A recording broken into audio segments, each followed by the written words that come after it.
Halo sobat nih gas lagi Feng Hao-nya. Ya udah yuk langsung aja gaskan lah Feng Hao. Langsung aja gasku. Mereview sedikit dari part sebelumnya, Feng Hao yang datang ke acara pernikahan dari keluarga Shu. Di sini Feng Hao dirinya dibantu oleh patriark keluarga Du dan juga patriark keluarga Shi. Datang untuk mengacau tuh. Melihat kekacauan itu dan tahu sepertinya dua patriark tua datang merusuh pasti diikuti oleh master kuat, membuat patriark keluarga Shu dia tahu kalau dirinya tidak boleh gegabah dan ia meminta kepada bawahannya untuk tenang dan jangan bertindak mundur. Jangan bergerak jika kalian tidak aku perintahkan, ujar Pak Tua itu. Sedangkan untuk Feng Hao, dia pun langsung menghampiri gadis Ling. Namun melihat calonnya dipeluk oleh pria lain, jelas membuat putra keluarga Shu mereka tidak terima. Dan ia berujar, "Hei, siapa kau? Berani-beraninya kau menyentuh pengantinku?" Siapa aku? Ya, aku adalah orang yang akan membawanya pergi, sambut dari Feng Hao. Mendengar hal itu jelas membuat tuan muda keluarga Shu dia tidak terima. Namun begitu dia akan menghajar Feng Hao, ia pun dihentikan oleh ayahnya. "Hun, hentikan!" Di mana Pak Tua itu dia berujar, "Hun, apakah kau benar mengambil gadis itu dengan paksa?" Ujar Pak Tua itu yang membuat bocah ini bingung dengan apa maksud dari ayahnya itu. Dan itu juga membuatnya berujar, "Ayah, ada apa? Kenapa kau mengatakan seperti itu? Bukankah kita ditempeleng?" Bocah Hun dia pun ditempeleng oleh bapaknya. Di mana dia berujar, "Dasar bocah kurang ajar. Berani sekali kau bertindak seperti itu." Ujar Pak Tua itu yang membuat bocah Hun dia pun bingung dengan apa maksud dari bapaknya ini. Kenapa kok tiba-tiba digaplok? Di mana setelah dia memberikan pelajaran kepada anaknya, Pak Tua itu dia berujar, Tuan, saya mohon maaf karena saya tidak sopan seperti ini. Ini terjadi karena aku tidak mendisiplinkan putraku dengan benar," ujar Pak Tua itu. Namun melihat sikap dari Pak Tua Shu membuat mereka semuanya bingung tentang apa rencana dari Pak Tua ini. Karena memang ini semua tidak seperti dirinya yang biasanya. Namun di sini untuk gadis Ling yang tahu kalau tempat ini sangat berbahaya membuat dirinya berujar, "Saudara Hao, sebaiknya kita pergi dari tempat ini. Di sini sangat berbahaya." Sedangkan untuk Feng Hao yang mendengarnya dia berujar, "Ya, tenang saja Ling. Aku ada di sini dan tidak akan ada seorang pun yang dapat menyakiti dirimu." Di mana Feng Hao dia juga berujar, "Patriark Shu, bisakah aku membawa adikku kembali?" "Ya, tentu saja Tuan. Nona Shu, kau boleh pergi. Besok aku akan datang ke rumahmu untuk dapat meminta maaf secara resmi," ujar dari Pak Tua Shu. Sedangkan untuk Pak Tua Hua dia berujar, "Master, bawalah dia kembali dulu dan aku akan segera menyusul." Namun tak lama setelah itu, di sini patriark keluarga Shu dia pun mendapatkan sebuah informasi dari bawahannya kalau saat ini kediaman mereka telah dikepung oleh 50.000 pasukan prajurit kota. Apa? Hei, mendengar itu membuat Pak Tua ini bingung. Bagaimana bisa prajurit kota Ibaraki adalah prajuritku? Apa maksudnya ini? Tidak ada yang tidak mungkin, sambut patriark keluarga Shi. Dan dia juga berujar, sejak kapan prajurit kerajaan Shilan harus menjadi prajurit keluarga Shu? Ujar Pak Tua ini. Di mana Pak Tua Shi dia juga berujar, "Shuyu, kau harus berlutut di hadapan yang mulia," ujar Pak Tua itu sembari mengeluarkan token milik pangeran. Dan melihat token itu membuat mereka semua tamu yang ada di tempat ini mereka semua syok dan mulai berlutut. Sedangkan untuk Pak Tua Shu dia tidak percaya kalau ternyata di hadapannya adalah anggota keluarga kerajaan Hua. Dan di tempat ini juga dia tahu kalau dirinya harus segera kabur. Maka dari itulah dia pun melepaskan aura bertarungnya, di mana dia berujar, air yang telah kalian minum itu semua telah terkontaminasi, dan jika kalian tidak segera diberikan penawarnya, kalian semua yang ada di tempat ini kalian akan pergi ke neraka," ujar Pak Tua Shu. Namun di sini seorang alkemis dia berujar, "Tidak, kalian tidak perlu takut. Aku dapat menanganinya. Aku seorang alkemis," ujar seorang alkemis sebelum dia merasakan ada sesuatu di dalam tubuhnya yang membuat dirinya harus salam. Ya, melihat hal itu membuat Pak Tua Hua dia pun sadar, racun ini lagi. Ini sama seperti apa yang ada di dalam tubuhku. Dan untuk saat ini keluarga Shu mereka memilikinya. Sudah pasti mereka memiliki sebuah hubungan dengan kuil Shadow. Maka dari itu jelas aku tidak akan bisa mentoleransikannya. Sedangkan untuk Pak Tua Shu, dia meminta kepada mereka semua yang ada di tempat ini untuk segera menghabisi para tamu yang tidak diundang itu. Dan ia juga berjanji akan memberikan penawarnya bagi siapapun yang dapat menghabisi mereka. Aku akan memberikan penawarnya. Mendengar apa yang dikatakan oleh Pak Tua itu membuat kini satu persatu dari para tamu undangan mereka mau tidak mau harus segera bergerak jika mereka tidak mau tewas dan tetap bertahan hidup. Dan selagi para tamu undangan itu akan bergerak di sini, anggota keluarga Shu yang lainnya mereka mencoba untuk kabur. Namun untuk Pak Tua Hua, dia pun tahu kalau ini adalah sebuah trik kotor yang tidak ada gunanya.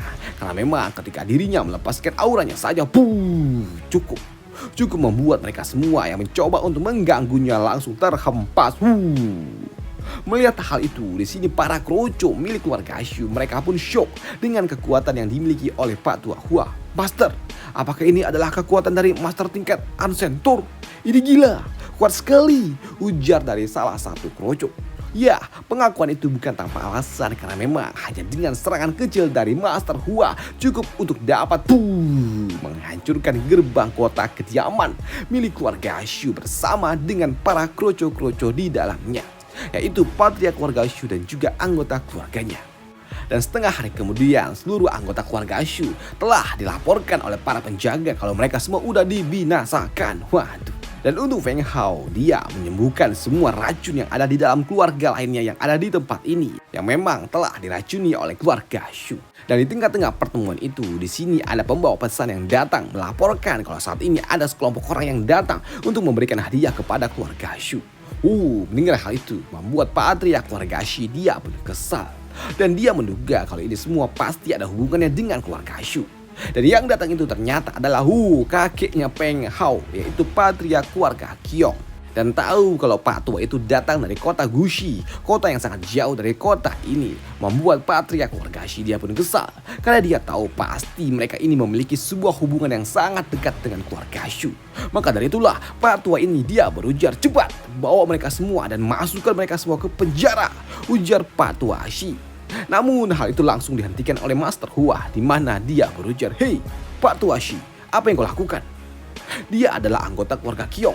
Siapa yang memberikan kau perintah untuk dapat menangkap mereka? Cepat lepaskan," ujar Master Hua.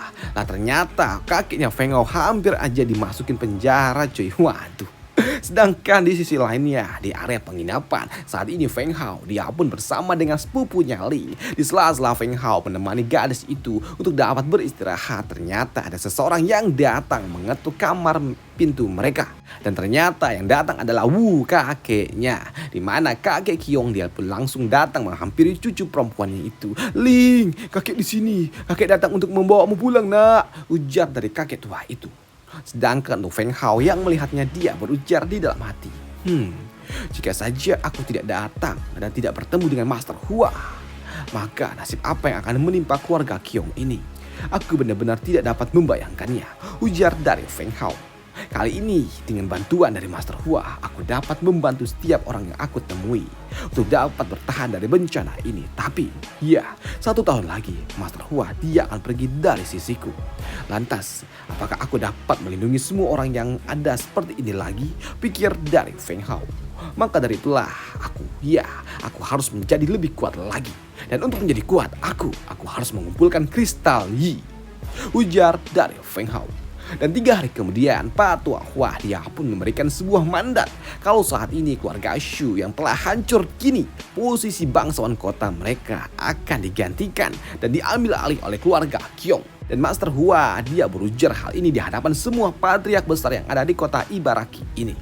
Dan setelahnya dia juga berujar kepada Feng Hao, "Master muda, apakah kau puas dengan aturan ini?" Ya, hanya saja semua keluarga besar mereka memiliki seni bela diri yang dapat melindungi keluarga mereka. Tapi untuk keluarga Qiong, mereka tidak memiliki seorang master.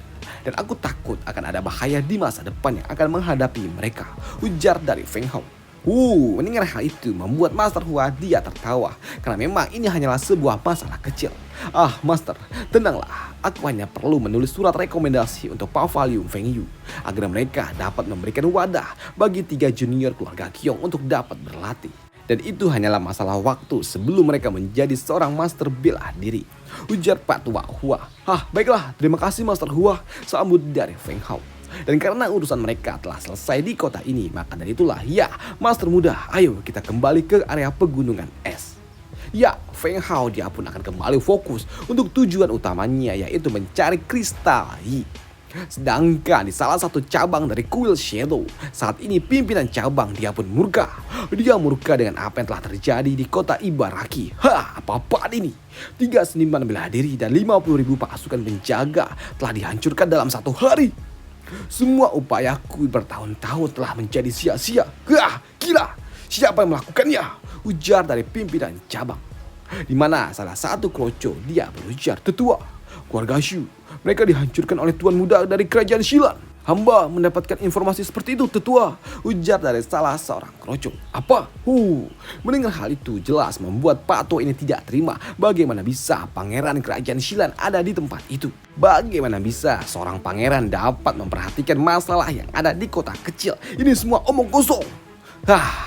Ini membuatku murka saat ini. Kita tidak dapat memasuki negara Qi untuk sementara waktu. Dan ini benar-benar memuakkan, ujar Pak Tua itu. Namun di sini salah satu kroco dia berujar, tetua, tenang saja. Untuk saat ini kita telah memiliki seseorang yang telah berhasil menyusup ke dalam mansion milik Marshal dari kerajaan Shilan. Dan aku percaya kalau kita akan segera menerima kabar baik, ujar dari salah seorang kroco ahli racun.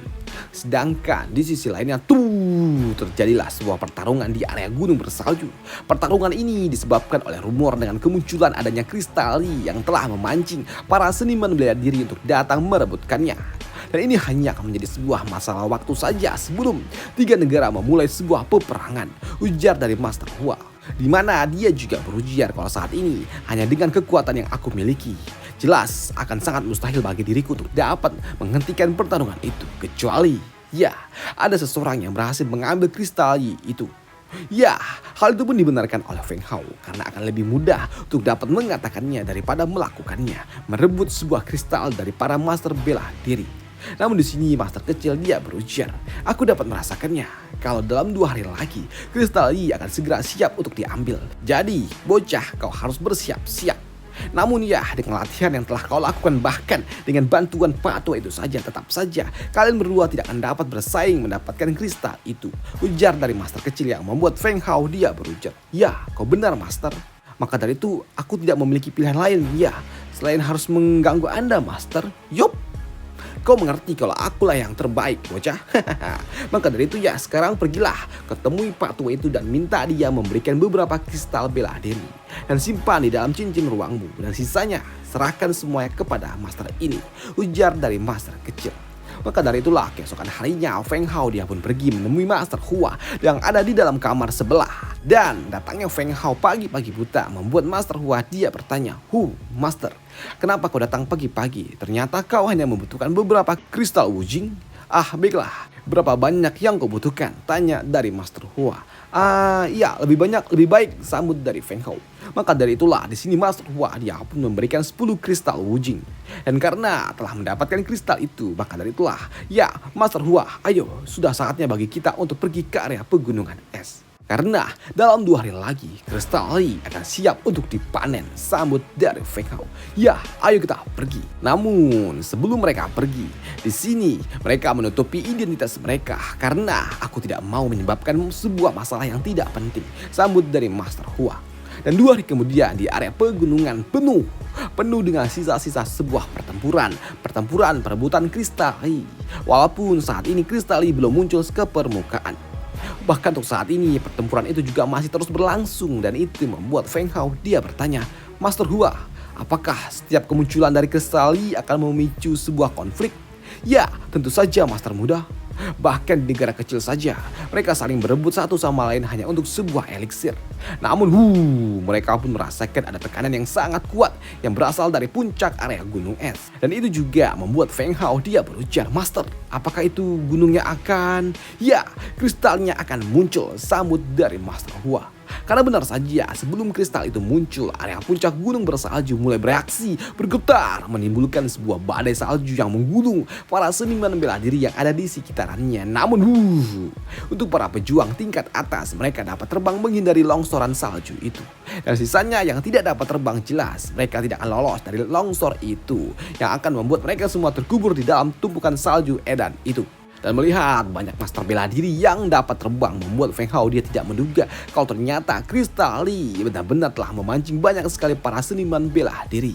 Ya, kau benar master muda. Bukan hanya seniman bela diri biasa saja, tapi ada beberapa mereka yang telah ada di ranah Wuzong, sambut dari Master Hua. Namun di sini Feng Hao dia pun ternotis dengan apa yang akan terjadi di area puncak gunung, karena dapat memberikan tekanan yang sangat kuat, dan itu membuat master kecil dia berujar, ya, kristal itu akan segera muncul. Ya, Master, lantas apa yang harus kita lakukan? Tanya dari Feng Hao. Yo, tenang saja bocah. Jangan buru-buru. Akan membutuhkan sedikit waktu untuk sampai kristal itu dapat keluar. Jadi ya, kau tidak perlu terburu-buru. Dan sekarang ya, kau tetaplah fokus, sambut dari Master kecil. Dan benar saja, kini puncak gunung bersalju itu mulai bergetar, memberikan tekanan ledakan energi yang sangat luar biasa, bahkan menjatuhkan para seniman bela diri yang saat ini terbang di atas sana. Dan untuk dapat menahan itu semua, di sini Master Hua dia pun harus membangun sebuah barrier pertahanan. Dan selepas ledakan energi itu, jelas Crystal Lee akan segera muncul.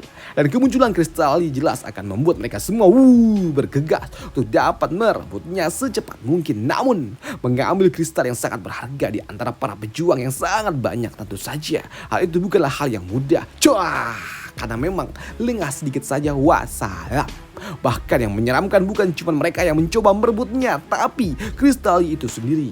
Karena memang kristal itu sangat mengerikan. Karena ketika si botak akan mengambilnya, tiba-tiba saja tubuhnya membeku dan hancur. Selain itu juga, Crystal Lee juga dapat menyantap energi para seniman bela diri yang mencoba untuk mendekatinya. Dan itu juga membuat mereka semua yang awalnya mencoba mendekatinya harus kembali mengambil jarak jika tidak mau mati membeku. Selain itu juga, mereka juga mendengar suara gemuruh yang datang. Dan suara itu ternyata berasal dari rombongan kera salju yang datang menghabisi para seniman bela diri yang ada di hadapannya. Kan ternyata para kera mereka juga mengincarnya. Namun melihat para kera yang tidak langsung naik merebut kristal itu, membuat Feng Hao dia bertanya, "Hei, ada apa? Kenapa mereka tidak langsung pergi ke atas sana?" Ya, mereka sedang menunggu raja mereka, sambut dari Master Hua. Karena benar saja di sini Feng Hao dia pun ternotis ketika dia melihat raja kera salju muncul dan langsung menuju area tengah dan mendeklarasikan kalau dirinya adalah raja di tempat ini. Dan dia langsung mencoba mengambil kristal yang ada di puncak gunung. Namun seorang seniman bela diri tidak akan membiarkannya begitu saja. Namun bahkan seorang master saja bukanlah lawan yang sepadan bagi raja kera. Dan jelas melihat hal itu menotis dan juga membuat Feng Hao bingung tentang apa yang harus dia lakukan. Karena memang saingannya bukan cuma seorang kultivator, tapi ada juga raja kera. Dan selesailah cerita kita di sini dulu, dan sampai jumpa di part selanjutnya. Semoga masih bisa dinikmati dan sampai jumpa. Bye. Thank you. Terima kasih.